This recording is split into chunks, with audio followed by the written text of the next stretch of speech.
All right, guys, man. So the question is posed here. You guys can leave your comments in the comment section. The question is posed here, and the question is: at middleweight, which champ should face who? At middleweight, and we know that Demetrius Andrade became the WBO champion last weekend, and then this weekend, Danny Jacobs became the IBF world champion. So we got that now set up.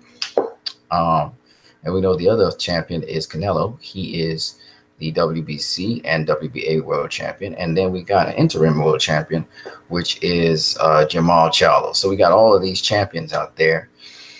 Of course, in the division, we also got guys like Gennady Golovkin, Billy Joe Saunders. We have, Peter Quillen's gone. And then we have, I think, Gabe Rosado's up in there. We got David Lemieux. We got the African dude. I forgot what his name is. Right? I forgot what his name is.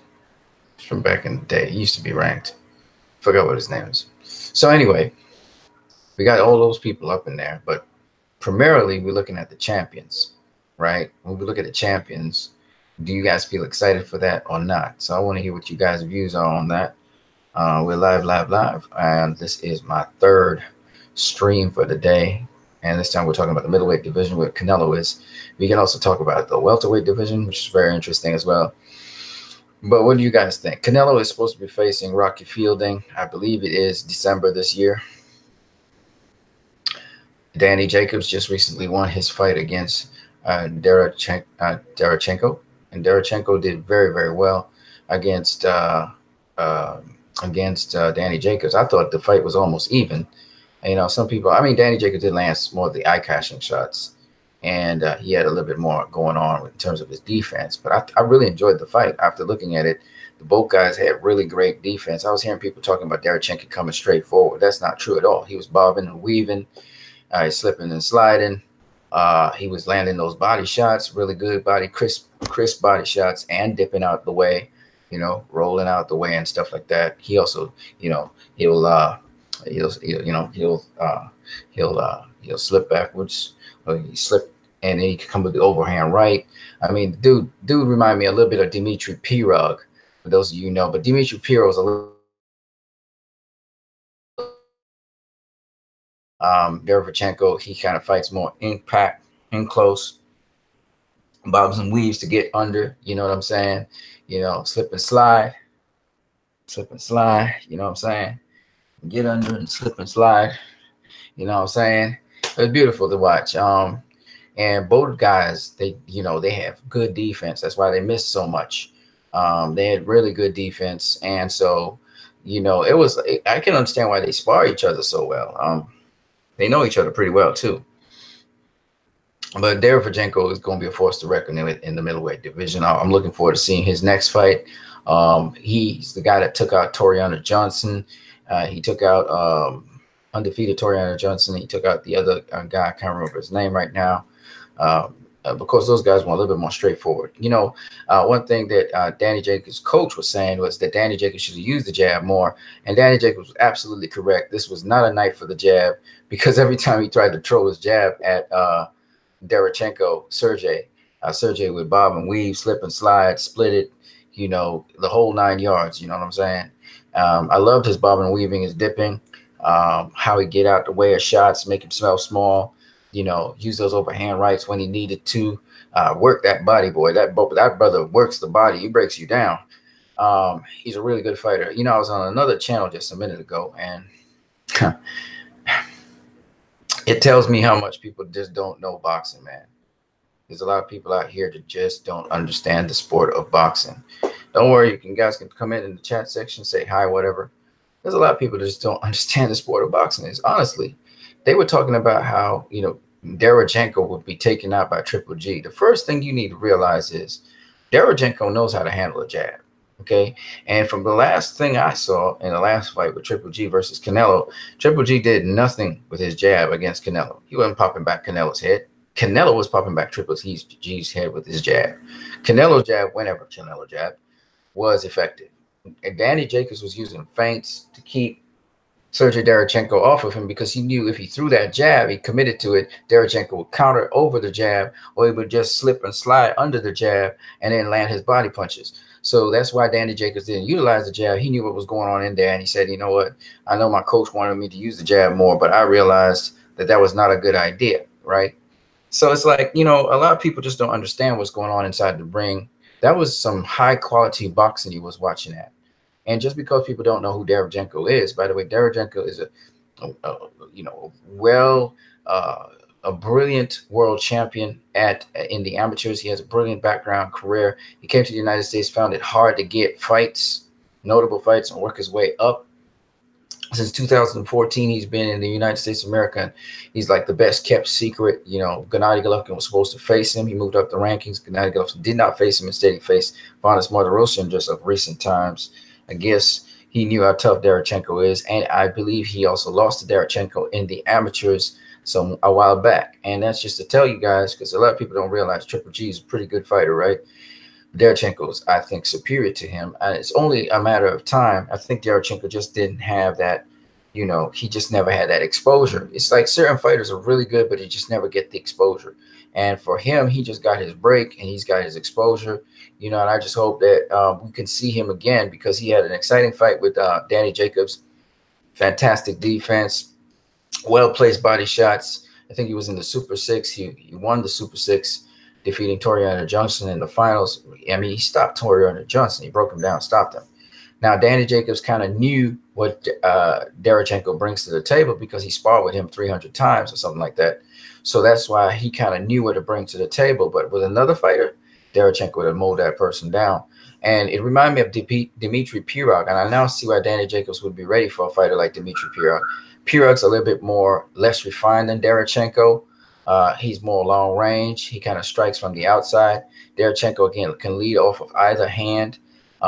His defense is on point. Yes, he has a good chin as well, but you don't really catch Derevchenko clean. If you're really paying attention, you would notice that Derevchenko rides those punches. And that's, again, something you have to know. And he's pretty relaxed when he's going at it. But, yeah, he has a pretty good chin. He's an inside fighter, obviously. So, you know, just thinking about Derevchenko versus Golovkin, I could see how Derevchenko will get on the inside of Golovkin, cramp him for space, still get those body shots off, run a pivot on him. Again, run that routine, run a next pivot, bob and weave, slip on those punches. That you know, Golovkin keeps on throwing them hooks. He would just slip under those hooks and just land his hooks on Gennady Golovkin. I could just see it. Derevchenko is definitely a technician. There's a reason why he's called that. And man, I got to see this guy again. I got to see him again because even though he lost to Danny Jacobs, it was a close fight. The thing that decided that fight was the knockdown that Danny Jacobs got. It was a flash knockdown. It wasn't a real knockdown. But it was a good fight. It was a really good fight. And I look forward to, you know, one of the things Danny Jacobs commented on was Derevchenko's lead right, which, you know, I was listening to, again, another stream, and these people were talking about how, you know, Derevchenko ain't got a powerful right hand. I don't know what HBO's commentary team was saying, but I don't usually listen to the HBO commentary team. I turn the thing off and I watch the boxing. So I'm not influenced by those guys. And I thank God HBO is no longer being telecast because I couldn't stand their commentary. So biased, so one-sided. You know, they make Derevchenko look like he's nobody. You know, it's a nobody facing Danny Jacobs. This is a mismatch fight. It never was a mismatch fight. Anybody who knew who Derevchenko was knew this guy was the goods. He was the real deal. That's why Golovkin didn't face him. It's high risk, low reward. You're not getting paid for that, and then you're risking your fight with Canelo to be able to, you know what I'm saying? So he wanted a good fight that would set him up to make him look spectacular. He knocked out my boy, what's his name? Vanes Martirosyan, who's not even a middleweight. You know what I'm saying? And then he gets this fight with Canelo. He looks sensational. If he was to face Derevchenko, first of all, obviously, if Danny Jacobs was going tooth and nail with Derevchenko, but Danny Jacobs clearly won the fight against Gennady Golovkin. It was a close fight, too, but he clearly won that one. I mean, in that case, he got knocked down.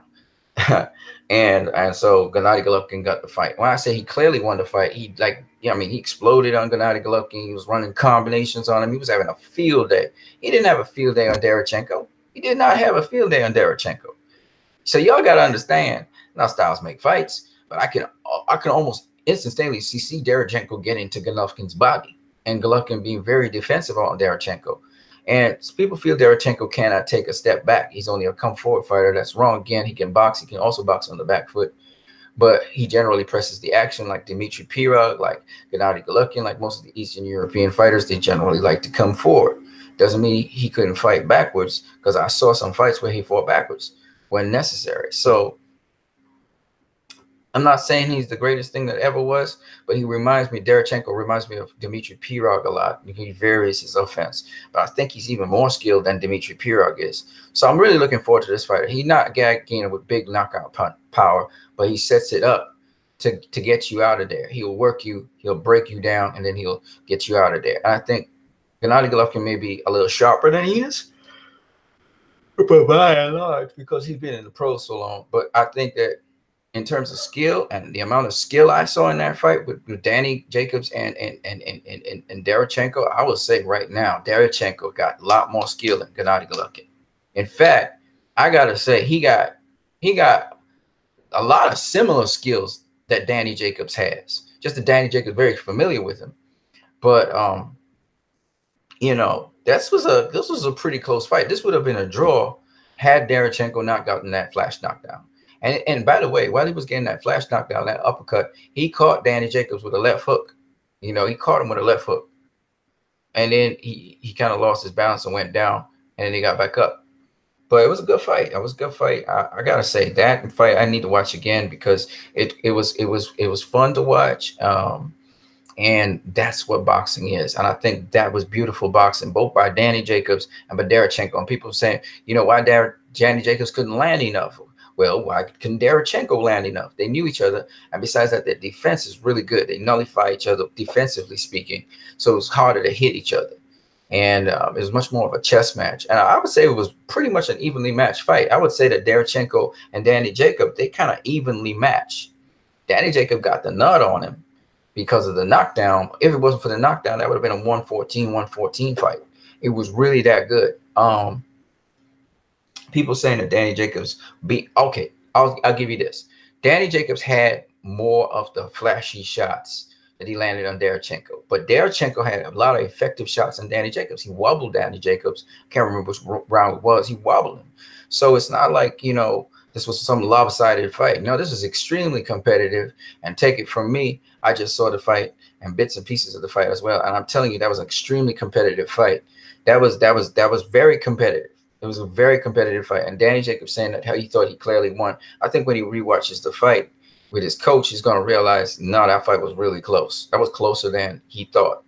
And I think the casual fan doesn't get that. They don't appreciate that.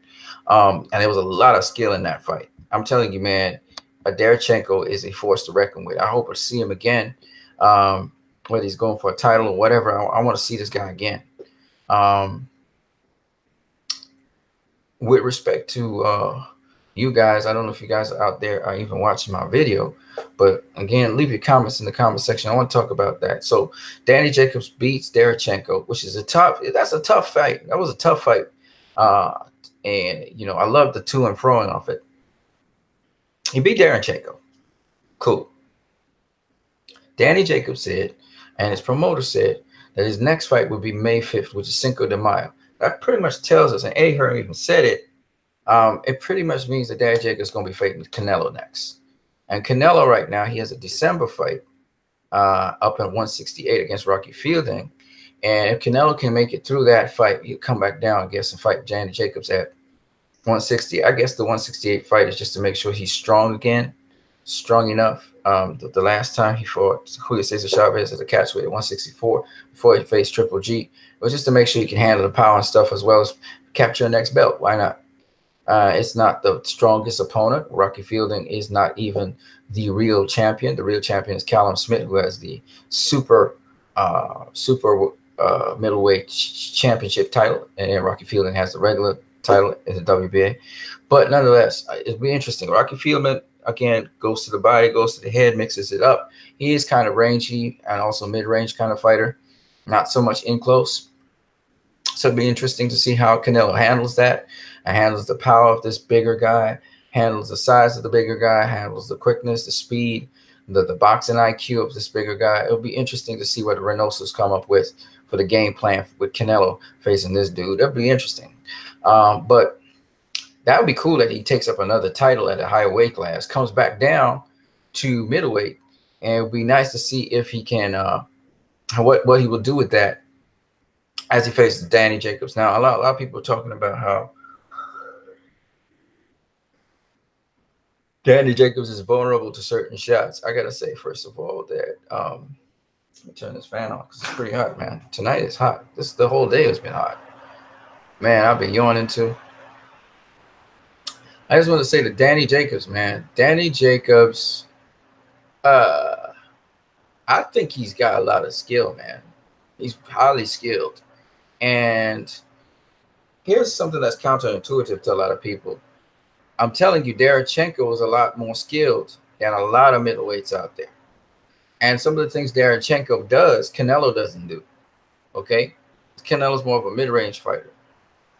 So, and what I saw was that Danny Jacobs could handle. I mean, y'all have to understand, Derevchenko does some stuff that Canelo just don't do. So when people say, well, you know, Derevchenko gave Danny Jacobs problems, so Canelo will give him problems. Not necessarily, because Canelo doesn't do certain things that Derevchenko does. Okay, Derevchenko is a very skilled boxer. That's what you guys don't understand. And Danny Jacobs fought a very skilled boxer, and that more than prepares him to face Canelo. So, whereas some people were saying, well, I can see how Canelo beats Danny Jacobs, I'm actually telling you guys what I'm seeing is Danny Jacobs preparing for Canelo. That's what I'm seeing. All right. Now, Canelo does a number of things that Derevchenko just does not do either. Okay. But my point being that when it comes to boxing, Derevchenko basically. Excuse me. Man, I'm yawning like crazy. Derevchenko conforms to the rules of boxing quite well, and he does a lot of things really, really well. That Canelo does some of those things, but he doesn't really do all of those things. So, you know, Danny Jacobs definitely getting his preparation in. That fight before he faces Canelo was definitely going to prepare him for Canelo. And Canelo, I'm not too sure what Canelo's fighting Rocky Fielding. I don't know why he's doing that. That's a bigger opponent, so maybe he's just trying to deal with the bigger middleweights in his division or something. I don't know. But he's going up to face Rocky Fielding. I do believe it's probably the size of the middleweight division he's trying to get used to. But going up a notch and facing tougher competition. Now, of all the middleweights out there, I said it again, I'll say it again. Danny Jacobs is the best middleweight to face Canelo. There's nobody else. GGG tried, he failed. So Danny Jacobs is the only other middleweight I think that really could do something with Canelo. I don't think Jamal Charlo will do anything to Canelo per se. I think he still needs a lot more experience. And I don't think that Demetrius Andrade, I think Demetrius Andrade poses some problems for a minute. But just like with Erislandy Lara, I think Canelo figures it out.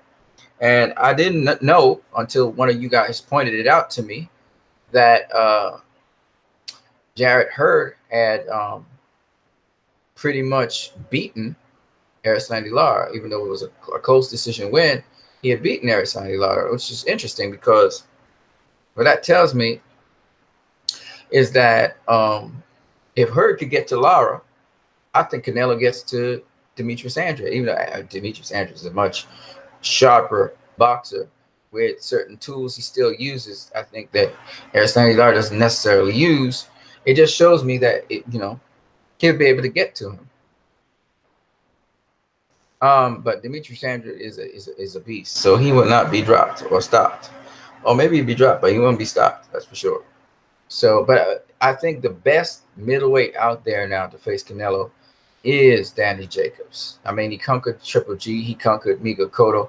So I think the best middleweight out there is Danny Jacobs. That's it. That's basically it. And if you want to, take the other champion, which is Demetrius Andrade, I think you go with Demetrius Andrade next. Leave Charlo for last, so he can get his act together and figure out what he's doing, and then probably beat Charlo if Charlo's around. You know what I mean? So that's how I would have done it if I'm Canelo. And I think that's the way they're going. They're going to go first with Jacobs and then Andrade. And then since Charlo's at PBC, they'll probably clean up with Charlo. And then whoever else in middleweight, if not, they go up to super middleweight and they do their thing. I think that's how it's going to go down, which is cool. I mean, I think the least developed of the middleweight champions is Charlo. So give him a little time to do his thing. He looks like the most spectacular, but against who? Against who is he being spectacular? You always have to ask yourself that question. Yeah. So I think that if Canelo can get past Rocky Fielding, then we're looking at a Canelo Jacobs fight May 5th, which would be awesome. Love to see that. I would still pick Canelo to win, but I will say this. I wouldn't be mad if Jacobs won. You know what I mean? Even though I think now reevaluating that situation, I think that it would be just a darn good fight. So I would just love to see that. Yeah, maybe at the end of the year, Andrade, or maybe the next year, Andrade. But that would be fun to watch. And it would just be fun to watch Canelo versus Jacobs and see how they both would approach each other in the ring. Yeah, so that's basically what I got my stream. Hope you guys have a good one. I am still dead tired. I'm very, very tired. I don't know why. I'm going outside to be with my mom for the rest of the night. So you guys have a good one now.